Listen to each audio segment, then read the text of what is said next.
ازعل هيا. Israel's military campaign against Hamas in Gaza could be wrapped up in a matter of weeks. The IDF's campaign against Hezbollah, though, may just be getting started. Now, whenever you talk about conflict or wars in the Middle East, it's always hard to boil down thousands of years worth of history into a news story, so let's just focus on some of the more recent events which have led us to this moment. Back on October 8th of last year, a day after Hamas terrorists swarmed southern Israel, killed hundreds and kidnapped dozens, Hezbollah increased its daily barrage of rocket, missile, and mortar strikes on northern Israel. Hezbollah said it was meant as a signal of solidarity with Hamas, their fellow Iranian-backed brothers in arms. Because of those strikes, thousands of people were evacuated from the north of Israel, forced out of their homes for months now. Hezbollah's barrages also ignited wildfires which scorched fields and homes.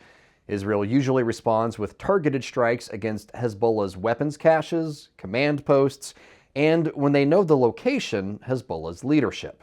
Look, this is a dynamic that could result in the end of the day, a massive burst, spinning out of control. Avi Melamed is a former Israeli intelligence officer and was a negotiator during the first and second intifadas.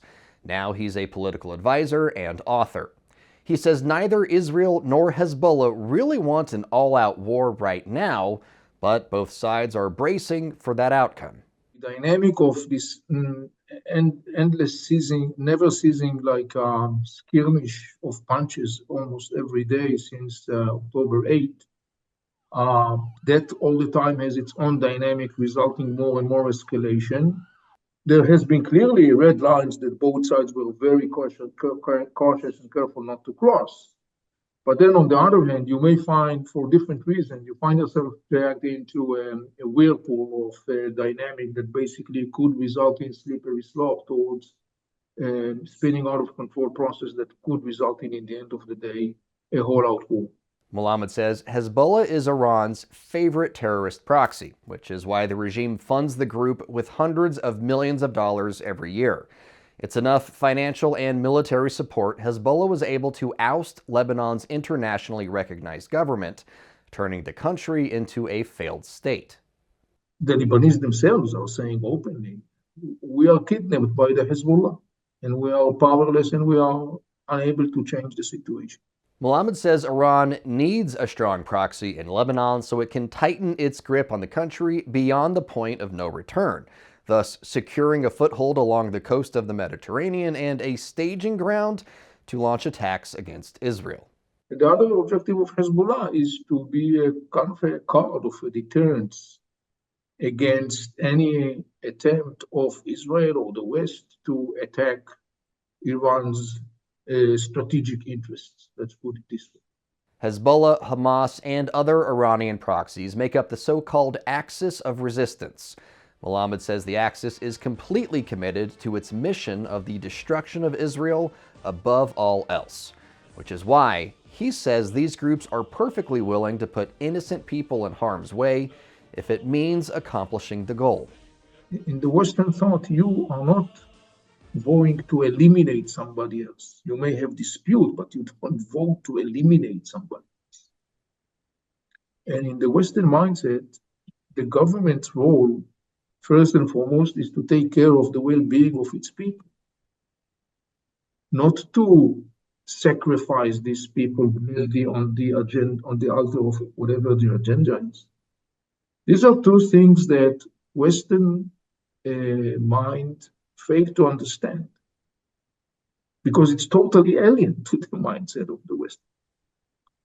But it has to be said, it has to be understood. Which leads us to today, where as of publication, both Israel and Hezbollah appear poised to engage in a major conflict, the scale of which hasn't been seen in southern Lebanon since the 2006 Israeli invasion. Melamed says Iran and its Axis of Resistance are marathon runner enemies, though. They are patient, committed, well-funded, and increasingly better armed. So if Israel or any other nation really wants to defeat Iran and its Axis, then Iran's notion of resistance needs to be defeated as well. They are not going to compromise their ideology and understanding that they are working according to a long-term master plan. That master plan keeps all the time the eye on the target. It may have some diversions, it may have some slowdowns, but they have their eyes fixed on the target.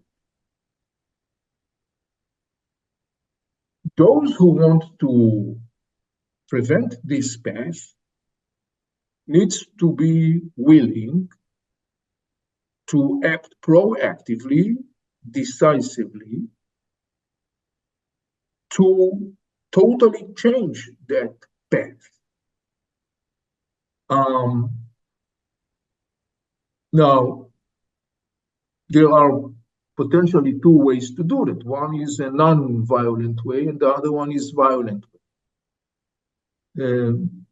The non-violent way is not working.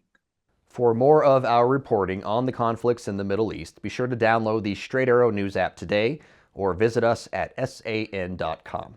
For Straight Arrow News, I'm Ryan Robertson.